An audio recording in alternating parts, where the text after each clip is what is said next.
Today, this is our first live event. It's kind of weird to be back doing this, but kind of brilliant because you actually get to see people's faces, which is amazing. So welcome. We're lucky to have with us today Mariya Grinberg, who is currently an assistant professor at MIT. Prior to that was a postdoc at Stanford and then at Dartmouth. And most interestingly was a graduate of the University of Spoiled Children, otherwise known as Southern California. So that was that one. We were talking about that earlier on. And your dissertation, which is now a book, is Planning for the Short Haul, Explaining Wartime Trade Between Enemies, which seems somewhat apropos for the moment, but perhaps not. We will find out as we continue. So without further ado, I will pass on to you. Welcome to Brown. Thank you, and thank you for having me, and thank you for having me in person. This is a lot nicer than staring into a computer box. As I said, I'll try to be brief. I'm timing myself, so I can actually force myself to be brief. I'll skim through theory, skim through the empirics, and then focus on implications so that we can ultimately get to Ukraine. You might want to be a little bit closer to yourself so that if anyone's watching, which we hope they are, on YouTube, hi everyone, then you can actually hear, but you should be able to hear and see the slides. There we go, we're good. Okay, so the topic today is trading with the enemy during war. I hope that's not a surprise. Conventional wisdom basically tells us that this should not be happening. If you trade with the enemy during the war, you're selling your opponent a gun with which they can shoot you, generally not something you want to be doing during a war. And there are several IR theories that are built on top of this assumption. So for example, the commercial piece, which tells us that because trade is so beneficial to states, they don't want to lose trade during a war, so they don't fight wars. Well, that not wanting to lose trade during the war is built on the assumption that during wars, two states do not trade with each other. The idea about security externalities also functions on the same idea that you don't want your enemies to keep getting the benefits from trade, so you channel your trade towards allies instead. But empirically, when we look out into the real world, we see that there's actually a lot of trade with the enemy happening during the wars. So there's a lot of variation in different wars. Some states choose to trade with their enemies during the war. Some states choose to trade for the beginning part of the war, but not for the later part of the war. And of course, there are some times when there is no trade with the enemy during war. But there's also variation across which products get traded during the war. So for example, two different belligerents in the same war can have different policies for the same product, as was the case in the Crimean War. Or the same belligerent in the same war can have different policies towards different products. That was in World War I. Or different belligerents can have different policies for the same product in different wars. So a lot of variation all around. And because variation is always great, there's also variation across time. So this is from the data set that I put together on the British wartime commercial policy in World War I. And just showing that different raw materials were prohibited at different points during the war. So this raises the question that if there's so much variation on wartime trade, how do we reconcile that with the fact that conventional wisdom tells us that none of this should be happening? So why do states trade with their enemies during the war? And my answer for this basically requires doing what most of you have probably been trained to do since the beginning of your studying, is that economic factors and security factors probably have to start talking to each other at some point. So I'm putting together IPE and military strategies together, and the answer is at the intersection of product characteristics and war expectations.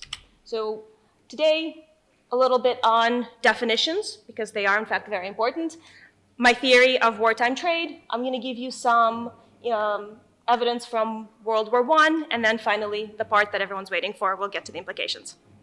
Unless the band interrupts us. Let me go on in a minute. We're actually here for you. I feel very welcome.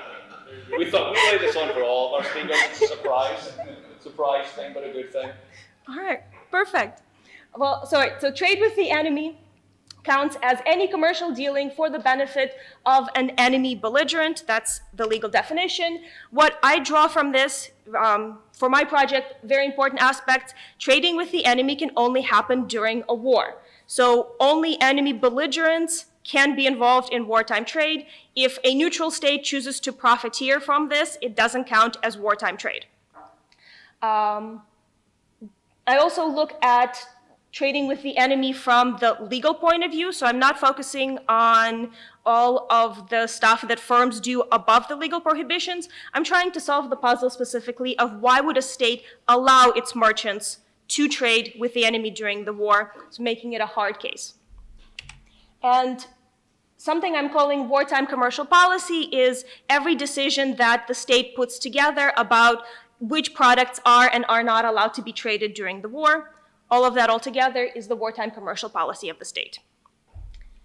And the theory basically explains how a state would create that, which I conceptualized as a way of balancing competing incentives. So from the military point of view, the gains from trade can be channeled into military capabilities. So purely on military incentives, we should sever all trade. On the other hand, if we look at economic incentives, then trade is beneficial. You're getting both products and increased productivity from trade. You don't want to give up those gains even during the war. So we should keep all trade during the war. And a wartime commercial policy needs to somehow balance between these two incentives, which requires minimizing the security costs of trade and at the same time maximizing the economic benefits of trade, for which I argue we need two theoretical interventions. The first, security externalities are not instantaneous, so it takes time to convert the gains from trade into military capabilities, and that time gives us some room to trade with the enemy. And second, not all products are equally important to the economy of the state, which means that there are some products that we can actually give up during war in order to make sure that our security is supported, which gives us enough room for a wartime commercial policy to exist. So to go into that in a bit more detail. On the time aspect, I'm calling this variable conversion time. Basic idea is how long does it take to go from the gains from trade into military capabilities. It's a function of these four processes. Transportation refers to how long does it take to take a product from wherever you bought it to, in the shortest case, to the battlefield. Or how long does it take to take a product to a factory where it will then be produced into something else. So the amount of time it takes to convert a raw material into intermediate good into a finished product, which can then be used on the battlefield. Transaction time refers to the amount of time it takes to make a deal, especially if in war you're switching suppliers, you're trying to find ways to diversify, how long it takes to actually structure those deals. And finally, since most of the time it's firms that trade, but states that need to extract the gains from trade, taxation time also adds an extra element to it because states either need to expropriate their merchants or tax their merchants in order to benefit from trade and channel those gains into military capabilities. So overall, the shorter the enemy's conversion time for a specific product, the less likely the state is to allow trade in that product during the war. And conversely, the longer the conversion time, the more likely the state is to allow trade in that particular product. On the flip side, we can look at how much revenue a state will lose if trade in a particular product is severed. And again, I'm focusing on loss here because it makes it conceptually a little bit easier. The reason economic factors matter here is that any interruption to the stream of revenue of a state will impact their future security, or how much money they can funnel into making sure that their military capabilities, their grand strategies, their military plans are all set, and they can not only prosecute this specific war, but be able to fight the next war afterwards. So losing a lot of money today might be able to help you fight the current war, but it will prevent you from being prepared for the next war, leading to a Pyrrhic victory. The most important aspect of this, in my mind, is if a specific product has easy substitutes or a very easy way of switching to an alternative supplier, then you don't necessarily lose much of revenue from trade. You just have to pay the switching costs, but other than that, your industries can still keep producing the products that you're ultimately using. But from everything else, the amount of money that the state will lose from if they give up trade is a function of the number of points at which that product can be taxed as it comes into the country and as it circulates in the domestic economy. So if a raw material is imported from abroad, you can tax it when it comes into the country. As it's being produced, you can tax the manufacturing process. And if it's then exported or sold domestically, you can plausibly put a sales tax on it, all of which will allow states to benefit. And for a given product, the greater the state's loss of revenue from severing trade, the more likely the state is to allow trade during the war. And we can put these two dimensions together to get a very nifty estimation of which products are more or less likely to be traded during the war. So the bottom dimension here is conversion time. This dimension here is the loss of revenue for the state. If we focus on the data point currently labeled gun, the assumption being it takes a fairly short amount of time for an enemy to convert the gun into military capabilities because all they have to do is bring it to the battlefield, which, unless you're Russia, is a pretty short process. On the loss of revenue, so this was on the assumption of British World War I. The gun industry was not particularly important to their comparative advantage at that time, but also if they were to lose foreign trade in guns, they had a pretty big domestic market opening up because they had their own demand from the war, so there wouldn't be too much loss there. So guns are much more likely to be prohibited. On the other hand, as you move out, products that take a long time to be converted can be less likely to be prohibited, and products that generate a lot of revenue are more likely to be protected by the state, so also less likely to be prohibited. But this alone, in my mind, is not enough, because this only tells me what is more or less likely to be prohibited in general. But in a specific war, what do you do with steel? It's just hanging precisely in the middle of this graph. Do you prohibit it? Do you not? For that, I argue you need to look at the war level. You need to figure out what the decision makers expect about the coming war. And here, two dimensions matter specifically. The length of the war, with the idea being if you expect a particularly long war, then your opponent has a long time to convert gains from trade into military capabilities. But if you're expecting a short war, then your opponent doesn't have very much time to convert trade, therefore much more trade can be allowed. The other dimension that I'm using as a threshold is the intensity of the war. Idea being existential struggle versus a foreign policy dispute somewhere on your periphery. The more existential the war is, the more you're willing to give up trade in order to focus on current survival as opposed to future security. Sorry, yeah, no, that's right. So this is the same graph that I had before, same distribution of products, same dimensions, but what I'm doing is I'm overlapping the war characteristics on top of the product characteristics. So if the conversion time of a particular product is longer than the expected duration of the war, a state can trade in this particular product during the war because it will not help the enemy win on the battlefield. And if we add the other dimension, if a particular product, if losing trade in a particular product will cause so much harm to the economy that the state will not be able to ensure its long-term security, then a state will protect it even if it gives an advantage to the enemy in the current war. So everything inside the box then is prohibited for trade, and this allows a state to set its wartime commercial policy. And the reason I like putting things in this graph form is because it allows me to see how the policy would change over time. Because the expectation of the length of war can change during the war. In fact, during World War I, it changed very often. But if the length of the war is all of a sudden expected to be longer, then you know that there's another set of products that now need to be prohibited from trading with the enemy, which explains why the wartime commercial policy changes over time. At the same time, if the intensity of the war changes and the war becomes more existentially threatening, same story, the state now knows what products need to be given up. All right, and I'll speed up going through the evidence so that we can get to the implications. So this is the British wartime commercial policy in World War I. This is the number of products that were prohibited from export to the enemy from the beginning of the war to 1970, and because after that, the variation becomes a lot less interesting to look at. So we can compare this to the conventional wisdom, which just tells us that we shouldn't see any wartime trade, so should have been a straight line. Clearly, that's not what's happening. We can also compare this to a Schelling-esque policy of just slow escalation to increase pressure on the enemy.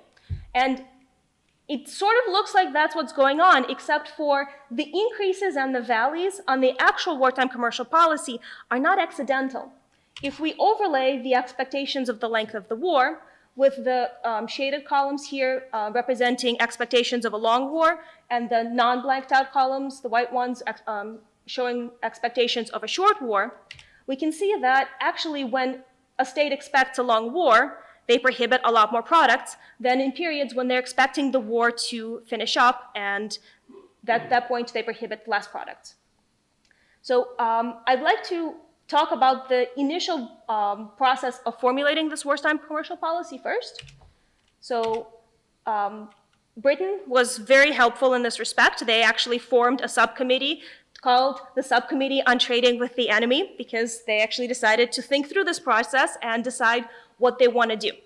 And this committee requested 2 pieces of information from the Board of Trade and from their general staff, which was, as expected, well, what does our economic relationship with Germany actually look like, and what kind of war are we expecting here? So on the first, I won't go too much into this, but the general assessment that they got from the Board of Trade was that Germany is the primary supplier for 44% of the goods that the United Kingdom imports, and the United Kingdom can't really source those products in a large enough quantity from anywhere else. So they decided that we are nearly as dependent on Germany for our imports as she is on us for her exports. So at least in one direction, they thought that this trade was pretty significant for them. However, on the flip side, they said, well, Germany is a primary buyer for 17% of our products, so we are using Germany as a pretty big market. This is kind of important for us, but if necessary, we can sacrifice this trade without doing too much damage to our own economy and to our own profits. On the second question, they asked their general staff what kind of war they're expecting. They got this in return, and the actual document they got was about 2 sentences longer than this, so this really was the extent of the information they got. It would not be safe to calculate on the war lasting less than 6 months. The way they interpreted this as the general staff doesn't want to give us a point prediction because they know we're going to blame them if they're wrong, but they also knew that the general staff at the same time was negotiating for the level of stockpiles in their country. So it was actually in the interest of the military to claim the war was going to be longer than their expectations so they can have higher stockpiles in the country. So they assumed that, great, the war is going to last 6 months, this is going to be a short war. In their actual discussions, all sorts of ideas were discussed. Some people initially supported complete cutoff trade with the enemy. The Treasury, unsurprisingly, supported complete trading with the enemy, no limitations on anything whatsoever, business as normal. And after a lot of discussions, they came to at least a few points of agreement. So first, they agreed that the commercial policy needs to fit the specific war that they're fighting. Right, so it is, of course, utterly impossible to foresee what developments of the policy to be adopted may become necessary during the course of a protracted war. Probably all that can be done now is to consider the most suitable policy for the adoption at the outset of the war. So it comes from a recognition that a long war will have one type of policy, a short war will have a very different type of policy. And they also recognize that the economic pressure that they're planning for is in fact time dependent. If the war were brought to a rapid conclusion by the success of the German armies over France, it was framed that way because they didn't have a very high opinion of France at the time, shocker, it would not be worthwhile for us to exercise the weapon of economic pressure, which must necessarily require time to produce effect. With the idea being reversed that if England finishes the war very quickly, economic pressure would also not have time to produce an effect. The other thing that they agreed on, talking in generalities at this particular planning point, is that different products should probably be treated differently. And they came up with 3 different categories: arms, ammunition, naval, and military stores, or in my lingo, things that have a very quick conversion time into military capabilities, they considered to be too dangerous to trade with the enemy. Raw materials and food was a very interesting discussion, which I'll get to. Innocent goods were things that are products that need to be manufactured and used for civilian consumption. So in my lingo, products that have a long conversion time. They deemed these by the name innocent, as in safe for trading with the enemy. because again, they were expecting a particularly short war. On raw materials and food, there was a lot of discussion because they were trying to figure out what's more important, that Germany is going to make a lot of money from this because raw materials were important for the German economy, or is it more important the fact that if Germany makes this money, they won't be able to use it because it'll take a while for Germans to make this money because the conversion processes take a long time. And the final policy basically shows that they went with conversion time is the thing that matters when you're looking at the enemies, because they decided that raw materials and food can in fact be traded with the enemy. So at the start of the war, the British wartime commercial policy was fairly lax. They said, except for 147 products which were designated as arms and ammunition and basically anything that can go boom, you're allowed to trade with the enemy. Indirectly, because direct trade with the enemy is very difficult, because when your ships are going towards enemy ports, enemy tends to shoot at them even if they're commercial, because again, you're at war. There's some limitations of what you can do. All right. And at the same time, they made trade even easier by granting certain merchants licenses on importing goods from Germany directly, specifically goods which are essential for the maintenance and development of industries in this country and cannot be supplied to anything approaching an adequate extent from other than enemy sources. So in my lingo, products the loss of which will cause a lot of damage to our economy, we're going to import from the enemy regardless from the fact that this is war.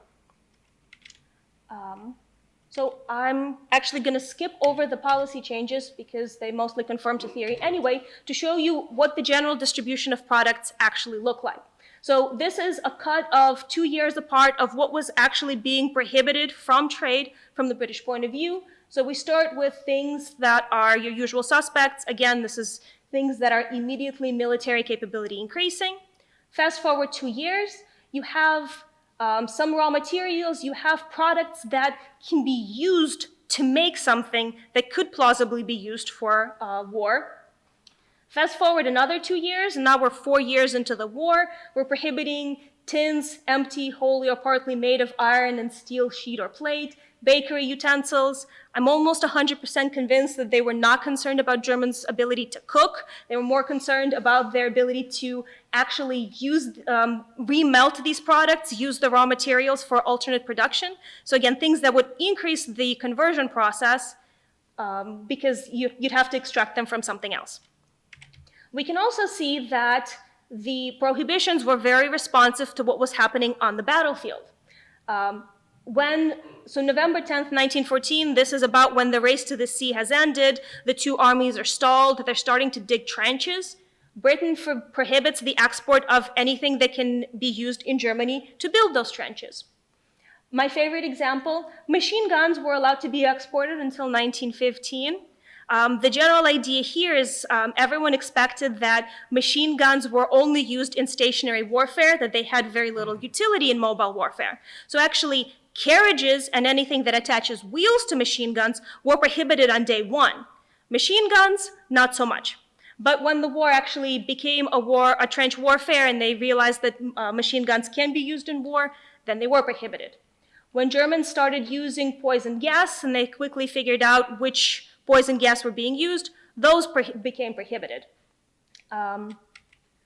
We can also see that the supply chain and conversion time play a role in these prohibitions. So going down in when things were being prohibited, at the very start of the war, harnesses that can be used for military purposes. A couple of months later, leather that can be used to make those harnesses. Fast forward almost a year, metal fittings for harnesses that can be used for military purposes. So this is the leather was used to repair the harnesses. This was actually used to make new harnesses. And then fast forward several years, well, now we're hitting machines that could be used in the production process to manufacture these. And these kinds of supply chain prohibitions, temporal prohibitions, can be, oh no, okay, I'm not sure what happened down there, but I can explain what's going on, can be summarized in general throughout the entire data set. So finished goods are in general prohibited earlier during the war. Finished goods intermediate goods, raw materials, and substitute goods. So by substitute goods, I mean things like the bakery utensils that have some tin in them. So things that are not meant to be used for their initial purpose, but from which you can extract some materials to then make something that could plausibly become a military capability. All right, so the part everyone here is actually come here to hear. Where I'd like to start is, I know I gave you an example from World War I, the global economy has been changing. How does this actually affect the theory? Unfortunately, I think it tells us that there's going to be a lot more trading with the enemy going forward than there was even in World War I, which is surprising given that World War I saw a lot of trading with the enemy. But where I'm coming from is we have now a lot of trade that is happening through multinational corporations, which is linking countries much closer together in such a way that we have just-in-time production and we have product diversification so that switching to alternate production sources becomes more difficult. This means that countries are much more likely to worry about keeping existing trade and basically going to be paying higher switching costs to alternate possible trading sources, which means that on the scale of loss of revenue from losing trade, products are going to be shifted higher up from when they were before. At the same time, we also know that the global supply chain means that about 50% of exports nowadays are intermediate goods, which means that a lot of our trade is happening in products that have longer conversion times. Finished goods having shorter conversion times, raw materials longer, and intermediate goods somewhere in the middle, which means that a lot of trade is happening in things that would shift all of the dots on the plot in that direction, which means we should be able to fight longer wars before the prohibition on trade should hit. And at the same time, all of our wars are getting shorter. So if you put those two things together, I'm expecting a lot more wartime trade. Oh, okay. So security competition short of war. I am of the opinion that the theory as I presented to you cannot actually be applied outside of the war context. Specifically, the trade-offs that I'm describing are you actually need a war for them to work. Because war acts as a focusing mechanism that allows me to take a lot of factors that would be influencing a commercial policy out of the equation. It can very much be a question of how does every economic aspect affect the battlefield, and we have to have a very strict economy security trade-off. In peacetime, that's just not the case. You have domestic politics, which plays a much larger role, and you can't have the same very simple calculation. But at the same time, in wartime, belligerents have belligerent rights. They have a lot more tools for preventing trade from going where they need it to go.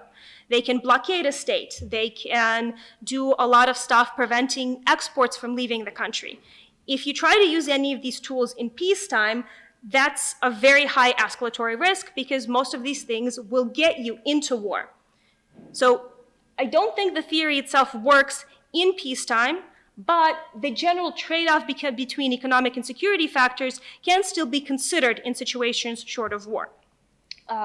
So outside of war, the main factor of why you don't want to be trading with the enemy, or I guess it's not really an enemy at that point, it's more like the adversary.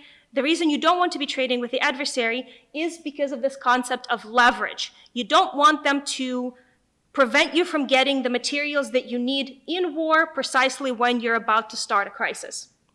Well, unfortunately, I don't actually think, given the factors I described, given the global economy, that there is going to be much leverage that can be drawn, at least in modern conflicts, because we are trading mostly in products that take long conversion times. So if we're expecting a fairly short crisis situation, not a prolonged thing, and most crises, especially involving great powers and the potential for nuclear escalation, tend to be fairly short, basically means that there's not much leverage that can be gained from trade. If there's not much leverage that can be gained from trade, then severing trade doesn't bring a lot of military utility to the state. But at the same time, it still comes with opportunity costs, because if you sever trade with an opponent and all of the other third parties in the world don't, well, now you're losing not only yourself from losing out the trade, but you're also losing relative to those third parties. So using these sorts of concepts outside of the war basically tells us that using economic tools to attempt to affect your enemies are high cost, low benefit situations, so possibly not going to work. And this affects, of course, affects the situation in Ukraine, why I think that most economic sanctions would not be able to affect foreign policy change. What is going on here? Okay. Finally, one other implication I see is to the idea of decoupling. And this stems from implications about how relative gains are calculated. So a lot of the conversation about the United States and China decoupling their economies, we want to prevent ourselves from being leveraged by China. We also want to prevent ourselves from helping China grow because it's using the gains from trade to be more assertive and to coerce its neighbors. That's the rhetoric we're hearing, and it's entirely based on the idea that if we sever, completely decouple from the Chinese economy, based on dollar value of hurt imposed, China will be hurt more than the United States. But that excludes aspects of time from the calculation. So the question is, who will be hurt first? And the reason this matters is because in the United States, at least, a policy of decoupling needs to be politically sustainable for politicians to actually go for it. At the same time, we have a free market versus a semi-command economy. In a command economy, it's a lot easier to use different tools to control the economy, to disperse pain in such a way as to decrease its effects, at least in the short term. You can't do that in a market economy, which means that it's very likely that the United States will feel the pain from this decoupling before China will. And then politicians are left in a situation where they have to sell to their constituents that we're not hurting them, we're being hurt, and yes, somehow this is a good idea. And I just don't think that that's politically sustainable. All right, really? And then the final implication is the most obvious one, so I don't have to spend too much time on it, but on the commercial piece, it very much relies on the assumption that states don't trade during the war because they don't want to lose the benefits of the trade, they don't fight. Well, if you can trade during the war, and given that in the current economy, I'm thinking that wartime trade is going to be very likely, then trade cannot actually serve as a deterrent to war for us. So basically, I'm stuck in a situation where I'm arguing that most of our economic levers that are meant to provide any military payoffs are not working to provide any military payoffs. And on that bright note, I shall end. So, thank you very much. Who wants to begin?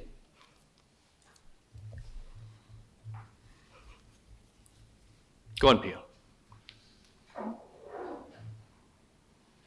Hi. Really fascinating material, great topic. I think we've met once before, right? So a couple questions about, I'm trying to figure out the scope conditions of the project. One would be, are you restricting it to interstate war? So I want to unpack war, interstate war, and if that's so, then that's an important move. And second of all, unpack trade, because it sounds like you are strictly looking at legal trade. Because if you say if it's prohibited, then it's bracketed, that's not happening. And so I guess I'm trying to figure out what happens to the analysis if there's substantial amounts of informal trade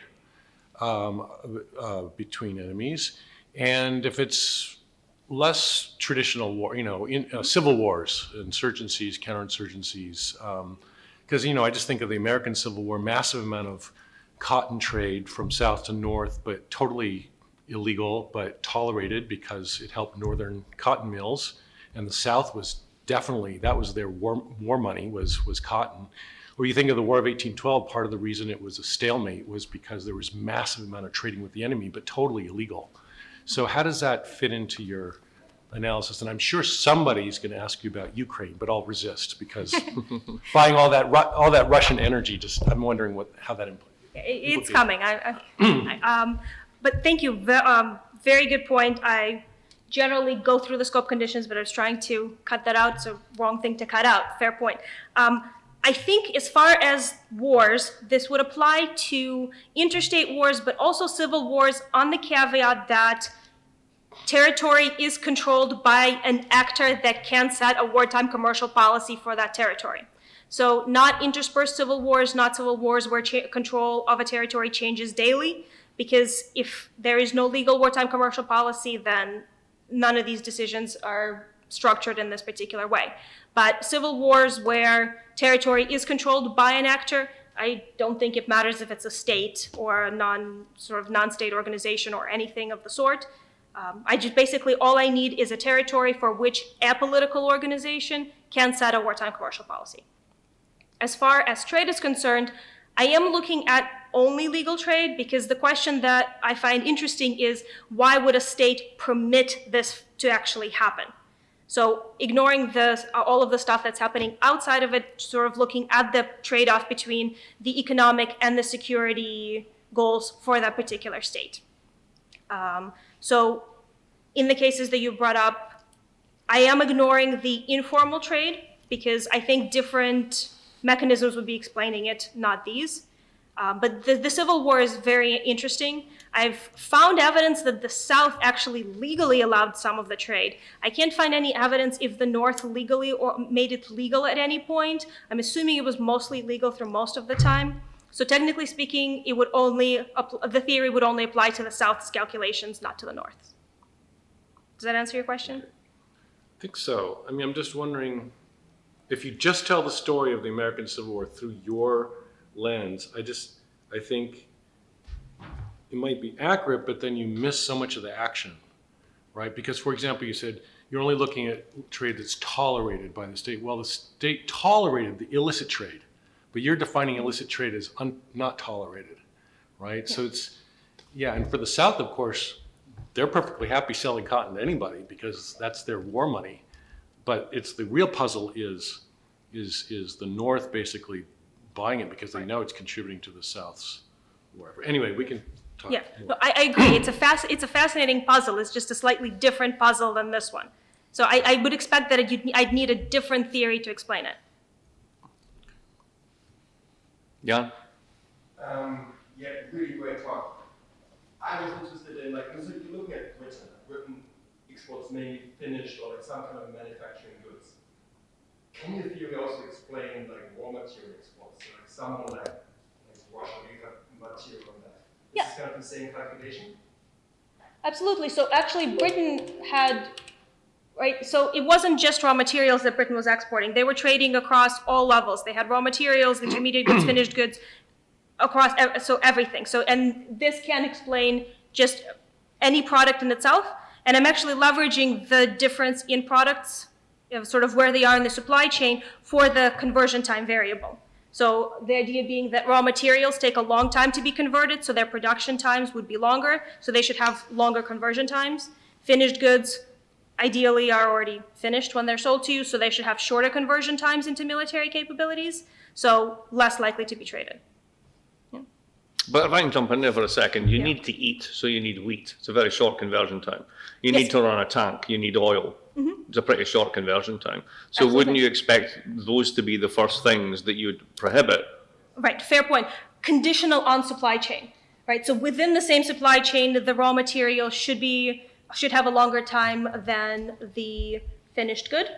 But across the supply chains, it's would be very different. And I don't have the graph with me, but I have, my bad, a set of chains of when different products were being prohibited during the war for Britain in World War I. And at the very beginning of the war, you have certain finished goods that are being prohibited, certain intermediate goods are being prohibited, and certain raw materials are being prohibited because they're part of a very short supply chain. So wheat and stuff like that. Right, makes sense. Tony? Yeah, I guess I'm going to ask my question in a lazy sort of way, which is to say, as I understand the empirical situation now, you have Russia transshipping gas and oil through pipelines in Ukraine to Europe. And the conversion times for the use of those are very short. I don't know whether Russia is still paying Ukraine the shipment fees, but I suspect they are. And they're still supplying Ukraine with the gas. And they're still supplying Ukraine with the gas. And so then the question is, do you expect, I mean, one is, why don't Ukraine blow this stuff up, right? Because they want European weapons. Well, because they want European, right? But if the thing dragged on long enough, you might think that, and the other, I mean, so, I mean, how does that fit into this? In other words, what would you expect as the horizons of the war go on? You can imagine if it's a short war, or the expectation, it doesn't seem like, in that case, in the Russian case, it's a calculation not about Ukraine, but about third parties. In other words, if they were to cut it off now, then they've sunk their own ship. Right, so there is the added calculation that technically speaking, Ukraine does not buy it directly from Russia. They buy it from a European intermediary that buys it from the pipeline that goes through through Ukrainian territory. And this was an artifact of the Crimean annexation, basically involving the European intermediary to prevent Russia from doing funky stuff with the prices that Ukrainians have to pay for the gas. So because of the way that it's set up, for Russia to cut off gas to Ukraine, it would also have to hit the European intermediaries as well. So yes, so third parties are integral to the entire story. I don't emphasize them as much when I present the theory, but half of the effects here are driven by fear of losing to third parties. Right? You don't want to give up market share, because if you do, somebody else can come in and sell those products to your enemy, and that's one of the major reasons why losing trade is problematic for states, and why they want to keep it even during the war. So, does this mean that like Russia should stop the war because they don't want to lose Germany, like my country, to like buy their gas? Will it lose it? Will it lose Germany? Will Germany stop buying Russian gas? Just committed to like I think in mid-24 we are not buying any Russian gas. Whether this is true or not. Here's the thing: they said the same thing after the Russia annexed Ukraine, and they're still buying Russian oil. I think Russia is making the calculation that they're just not going to pull the trigger. All right, but but then if we like go into like a decoupling world, right? And it looks like that we go to this world now. I'm not sure, but if we are, that would be really bad for Russia, and that would basically mean that the theory then kind of stops at that point, at least for Russia. Right? And but just like the second, then this so even like the Russian selling us once oil and gas, it's great. We're giving them dollars, but then they can't do anything with the dollars. So what happens then? That's the not. Russians basically saying. You're assuming the sanctions work. The ruble's back up to 89% of its pre-invasion value, which means that people are buying rubles and using rubles. But is this because the companies like the government have to like convert dollars into like 80%? Yes, it is because of government policies, but it's still working. But sort of to your question, I've spent a lot of time thinking about this recently, of what happens if Europe does actually decouple from Russia. And the thing that I keep coming up against is that the energy markets are very saturated, and we're basically producing as much supply as there is demand, and Russia is a very big supplier. So if Europe stops buying Russian gas, it'll have to buy it somewhere from the global supply, which means there's going to be a hole somewhere for Russia to sell to. So the response will be a redistribution of who buys from whom, but I don't think Russia will be in a situation where it's stuck with gas that no one wants. Yeah. I kept bumping up against this, and I can't find a way out. Yes? So I just want to continue on this for a second. So, but not with a specific example, I want to try to generalize. So, I read your IS paper before, and something that struck me was it was a very dyadic story for a topic that seems like global, like trade that seems global, right? And so, I study arms transfers, and you see a lot of states selling arms to adversaries, and you even see enemies trading arms in war. And the reason is because basically, if I don't sell them, someone else will, right? So you sort of hinted at this at various times in your talk is there's this key challenge, which is I don't want to lose market share. Like they're going to get the good from somewhere else, so it might as well be me that sells it. So it seems to me that that should dominate the logic. Like if we're in a world where there's a global market and the market is like highly competitive, then we should see no trade restrictions because you're gonna sell somewhere else and they're gonna buy from somewhere else. So that suggests that there's like a scope condition or something that this is a story about. You're looking at goods where that's not the case. Like there are goods where the U.S. makes better fighter jets than anyone else, so we're not selling fighter jets to our adversaries. But a bullet's a bullet, so we might as well sell them because we want the money. So I wonder if there's sort of when you're looking at the goods that your story is talking about,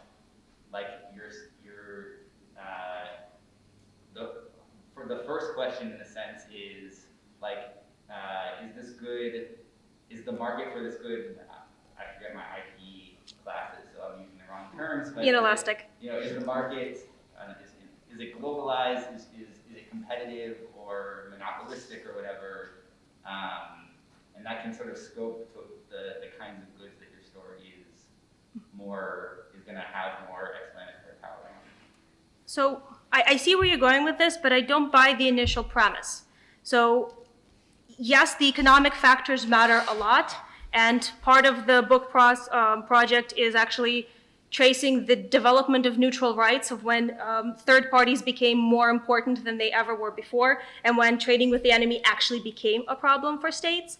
But we can't forget the war aspect of this, because supplying your enemy with products is a very dangerous thing to do. And if your survival is on the line, the fact that if I give my opponent a gun today and they will be able to get it from somewhere else only in 10 days, that could mean life or death for you.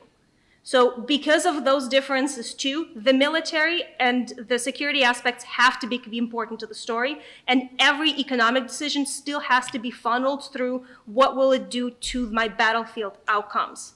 So yes, you can lose a lot of market share and you can have a lot of economic damage that comes to you from not trading with your enemy during the war, but survival has to come first.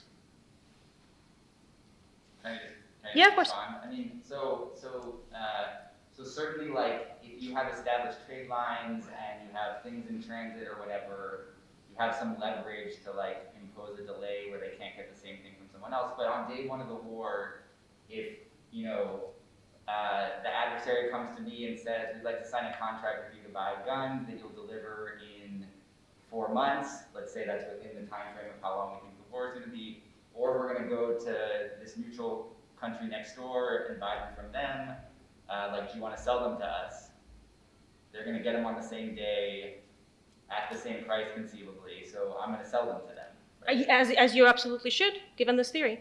But it's inside the expected length of war. The war's going to be a year. I want delivery in 4 months. Oh, I see. In that case, I misunderstood. I'm saying, your response was, yeah, if I can constrain them 9 days from getting the gun, then I'm going to do that. Yes. But if we're doing trade where they're putting in orders and the delivery is a month out, and they can order it from someone else a month out too. Okay. So that's the point where I'd intervene. In war, because belligerent rights are pretty extensive, I can prevent someone else from delivering goods to you. I can quite literally bomb every single airplane that's driving to you. I can bomb every single train and every single truck that approaches your borders. Products that I give you, I know you will get. I can prevent you from getting products easily from somewhere else. So it's not exactly a one-to-one conversion. So do we see states restricting trade from neutrals in your gray box? All the time, absolutely, yes. So in fact, that seems like an important part of the story. It is, but there's only so much I can put into one presentation. No, you're absolutely right. But Britain's first move on any war they've ever fought is blockade every single port that the country has. And that in many ways prevents a lot of neutrals from trading with the other state as well. Yes? So I find it really fascinating. I'm just like, does this only work for the United States or no? And even it doesn't always work for Britain. Like during World War I, the Americans were like, absolutely furious that they couldn't send their cotton to the Germans. And the British were so concerned that if they would blockade cotton trade or other American products, they would be at war with the United States. It was, and this then led to kind of arms control agreements after the war. Kind of, so in what kind of world do these sanctions or blockades or third-party neutral parties actually work? I'm not sure I'm understanding the question exactly. So what do you mean, what kinds of word would the blockades work? So if you have it powerful enough to impose trade restriction of third parties. Right. And I get this works during the Cold War, right? When there's United States, it's a bipolar world, but if you're in a multipolar world, even I see. World War I, that's much more difficult actually, right? And it also depends on if you look at World War II, Britain, Germany didn't even trade with anyone anymore, basically, right? Just Russia. I mean, in that context, it also works, but I see. In another kind, another kind of work, both in the way that the economy is structured, but also the distribution of power, it really is important. In fact, it didn't actually even work during the Cold War. Most of the United States allies abandoned it pretty quickly and said, well, Japan's trading with Russia, so we as Europe want to trade with Russia as well because we don't want to be losing out to the Japanese because economic logic kicks in. But so in wartime, this is a little bit easier because if your state has a navy, you can blockade enemy ports. That still leaves a lot of the land border open, and that requires either allies or an active military force that's willing to bomb trade routes, which then we get into iffy questions of what exactly counts as laws of war and war crime, and I want to avoid that discussion for the time being. In peacetime, this is really difficult because you don't have any of the belligerent toolbox of use to you, but allies. Well, either you manage to somehow create a situation where the target of your sanctions is dependent on you, which is almost impossible because most states try to diversify away from that situation, even in individual products, though somehow that becomes difficult. So every once in a while, you can have a specific product that's only being produced in one location, and then you can sort of use that product as leverage, but it's a question of how much leverage you can get from that one product. But other than that, unless you can get everyone who trades with the target of your sanctions on board, there's always going to be someone who is functioning as the very profitable third party that benefits from low selling prices and high buying prices. Awesome. Yeah, quick question on the revenue axis of this graph here. I can tell how your empirics make sense in terms of this theory. But from a military strategy perspective, there's something that's doesn't quite make sense to me for two reasons that you mentioned later in the presentation, but I'm curious if you could relate it back to this revenue axis. And one is, shouldn't it, rather than pure revenue, be the exposure or fragility of this revenue to the enemy? If you can easily substitute the enemy and sell it to someone else, it doesn't really matter how high the revenue is, it's how vulnerable it is. And the other one is the relative gain from it. It might be a small gain for you to trade, but you might be selling a factor that is critical for the economy of the enemy. You've mentioned actually both of these and also in the discussion we just had. But that doesn't then fit with this theory, no? Would the British disagree with these two arguments? And why didn't they make decisions according to that? Because if they agreed, they would have made decisions differently, as far as I can tell. So on the first question, the exposure to the enemy or substitutable traits, that is accounted for on this axis. So products that can be easily gotten from someone else would not be high on the scale. They automatically drop down because if you can get them from somewhere else, then during the war and the switching is required, you pay the switching costs, but it's a one-time fixed cost, and then you can continue to produce the whatever it is that you're using those products for domestically. So those products would automatically be shifted down anyway. On the relative gains question, a very important question. I spent a lot of time beating my head against a wall for this one. But technically speaking, both of these factors can be reversed for the enemy. So you could be concerned about your own conversion times, and you can be concerned about how much money your enemy is extracting from trade. Ultimately, what I came down on is you calculate relative gains in a very imbalanced way. You calculate your enemy's conversion time, because you don't care how much they benefit from a particular trade. Because if they get even $1 million, but they only get that $1 million after the war is over, that's no longer your concern for this specific war. Because afterwards, what they do with those $1 million could be they can invest in their domestic economy. They can use it to fight someone else who you don't mind them fighting, right? So what they do with those gains, so long as it's after the war, you don't care. So that's why when you're looking at the enemy, you focus on conversion time. But when you're looking at yourself, you're focusing on revenue loss, because for yourself, you're mostly focusing on current survival and future security. Does that make sense? Sure. Can I jump in on that one? Yeah. So the bit that's missing from this is, to quote Keynes, how do you pay for the war? Mm-hmm. So where's the money story in this? Because if you finance. Right, exactly, but that's the thing. So revenue is a flow. Debt is a stock. The way that you finance wars, particularly World War I and World War II, is you get a huge amount of debt from the Americans. So long as you have sort of like Banco de Yank, then in a sense your fiscal constraints for the duration of the war are very elastic. At which point, why should I care about revenue from actual trade? Because that would be a very small in proportion to what I can fund myself through debt. Absolutely, 100%. But you're not only concerned about the fiscal stream for the war. This is the fiscal stream for long-term security. It's, will I be able to fund the war after this one? Do you know that they're thinking that from the archives, though? Because when I'm looking at your stuff, it's like harnesses, right? Because we've got horses, so we know no harnesses, right? Okay, no leather for harnesses. All right, no bolts for the leather for harnesses, right? That doesn't seem to be like, oh, the next war, right? We're going to go down that one. How do you make that claim stick? You're absolutely right. So all of those were examples on the conversion time dimension. The examples on the revenue dimension are on the licenses. So they're actually, I don't know if I can extract enough evidence of this from other wars, but they're using different levers to do different policy stuff. So all of the prohibitions on trade are all along this dimension because it's a lot easier to control.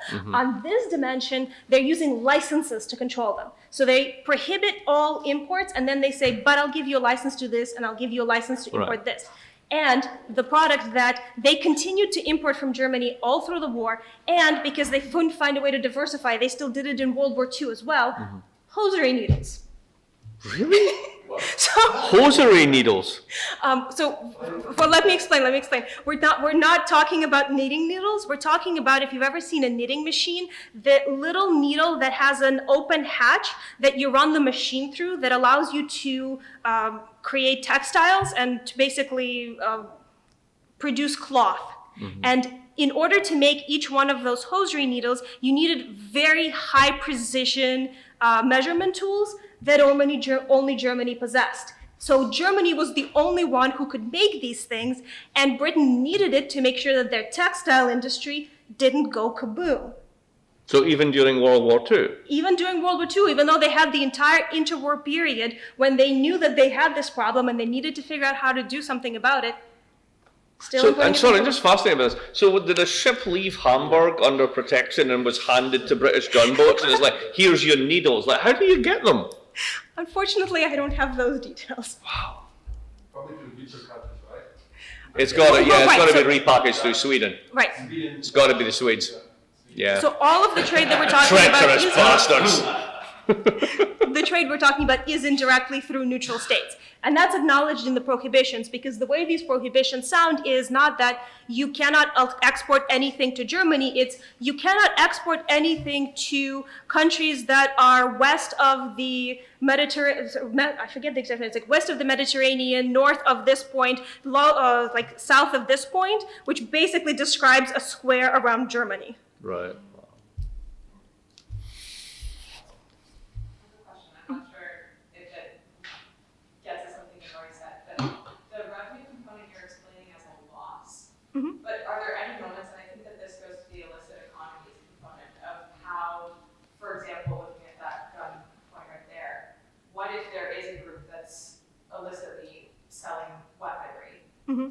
other side, to the enemy state, and you see that you can actually make financial gains and increase your revenue by actually supplying those weapons, because you know that they're going to have that regardless, but you can profit off of taxation or off of control or possibly delaying shipments if you actually have oversight into that process.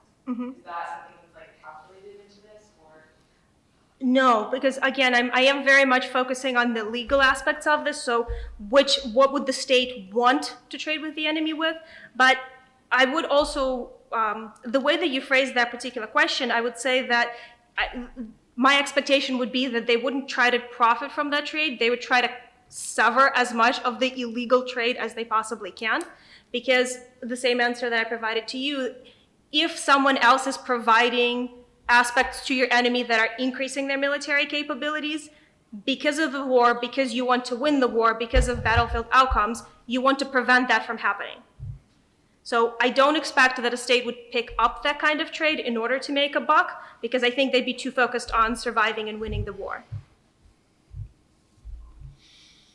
Yes?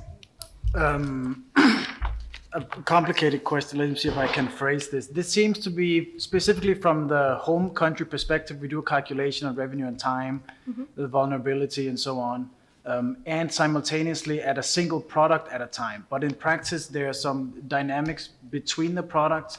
And while you can make decisions to prohibit exports, they can also make decisions to prohibit imports.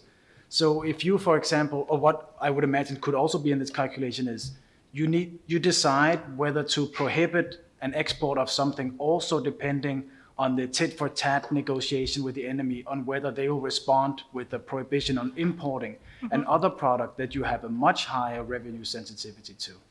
Is that in it, and how is that? So fair point, right? So this is very much a monadic point of view, a state making its own calculations. The actual level of trade would be where these permissions on trade overlap with the enemy.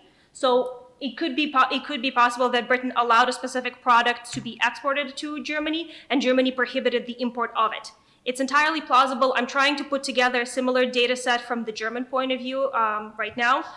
I've finally found where the data exists. I might or might not need someone to translate all of the bizarre products, because some of them are, there's a lot of very bizarre chemical formulas that they call product. It gets complicated. But more to your question, there is no tit for tat in these there's no negotiations, there's no tit for tat. The Board of Trade attempted to look at it in that way at the very beginning of their considerations, and I might have it somewhere on here. Yeah, so they looked at the sugar trade specifically, and they said, well, there are the whole deals. So Germany exports sugar to us, and they need, I think it was wool from us. And because both of these are high portions of trade, we need to sort of make sure that the access continues. But they quickly realized that they can't actually prevail on Germany to make any kinds of decisions about this kind of stuff. And the only thing they have levers over is their own decisions. So it's not a tit for tat thing. It's a question of, what am I willing to live with? And if what I'm willing to live with is what my enemy is willing to live with, then trade actually occurs. And because there's two different reasons for trading, a lot of overlap can actually exist because, one, most states start with the assumption that wars are going to be short, even if all of history has taught us that that's a horrendous assumption to start a war with. Nevertheless, we all start with the assumption that the war is going to be short, so a lot of trade is still possible and on the table, but also because of the other dimension. So what other countries decide is more important for them and what they want to protect and keep during the war could overlap with what you think it's also safe to trade in. Yes.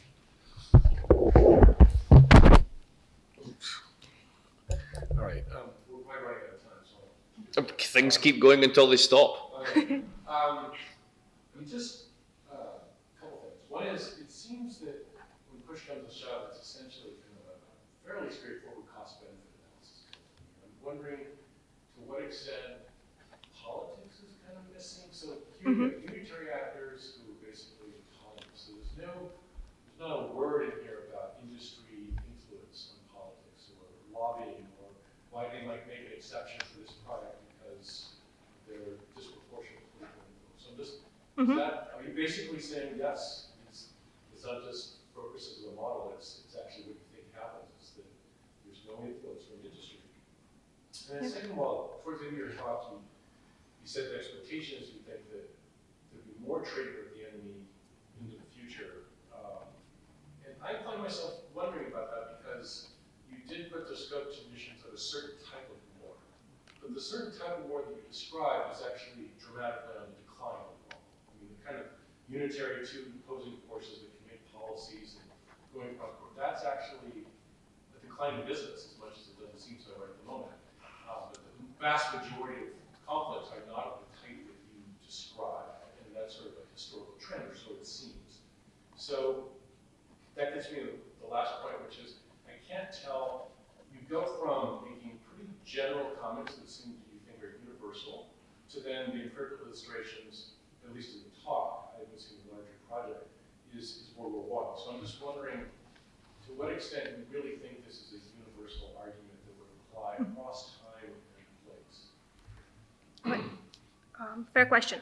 So on the first point, I don't think that domestic politics has a large role to play in this, mainly, again, because in war, there's a very good argument for kicking domestic politics out of the process, and that's we're focusing on survival, we're focusing on winning here. I have a lot of World War I responses from the government to traders who sent in letters saying, we would like some sort of protection, we would like to allow trade with the enemy, and the Brits are pretty good at their quick responses. Basically, we've got a war to fight here, come back in 4 years, something of the sort. But, so domestic politics can affect the process, but not in the way that you've proposed. They affect the process by providing information to the board making these decisions and allowing for the splitting of product descriptions. So I do see a lot of situations where Britain would prohibit the export of lead.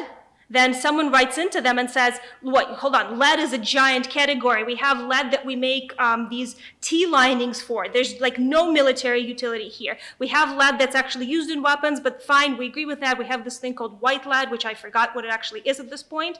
And they describe the product differentiation, and then the government updates their policies, and they allow product exports on things that, based on their classifications, should be innocent, and they prohibit only the product descriptions that are more dangerous. My best example for this is actually from the Crimean War, not this one, from the 1854 Crimean War, where product descriptions got down to lead pipe of diameter between 1/2 and 3/4 inch depth. So domestic politics does come into the process, but not so much so as to knock products off of this list, but to provide information. On the second question of the kinds of wars we're fighting in the future, I hope you're right. Russia's proving us wrong. Everyone is concerned about whether or not there's going to be a ground war between the United States and China, which is terrifying to even consider. But again, so long as we can have a territory that trades, that makes wartime commercial policies, that's involved in a war, I would expect them to be able to follow this kind of model. So I do think it's universal so long as there is a territory that trades and is conducting a war. Tony, you want back in? Yeah, I mean, I'm just trying to think now about what happens if the time horizon in Ukraine gets extended, and is the proper belligerent then Ukraine and Russia, or the West and Russia, and what does that do to the calculation? So this is why I said that I don't think my theory as presented applies to the situation now in Ukraine, because the situation that everyone is thinking about is United States versus Russia. Well, the United States is a neutral state. Officially, sort of the distinction between belligerent and neutral considered. It's not actually one of the belligerents. Russia is not legally allowed to retaliate against European forces, would make them a belligerent. Until then, they're not part of the conflict, so the war constraint is not particularly strong for them. And I need the war constraint to be fairly strong in order for the sort of the trade-off between security and military factors to start. But isn't there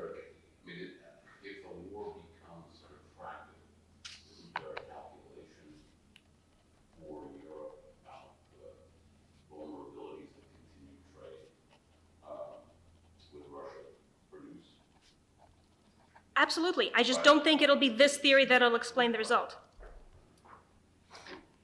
One closing question on this then, because we have to bring it to an end. And please take home as much Indian food as you can possibly carry, because otherwise it's a bit of a waste. Thinking about Nicholas Mulder's book on sanctions, which is really a book about blockades. Is it the case, in a sense, is the end of your graph a blockade? Like you go through all this stuff, you ratchet it up, you ban more and more, and basically there's this trade-off, exactly the same, expected intensity, which you always underestimate, and time, which you always underestimate. And as you get further out, then eventually what happens is you just do a blockade.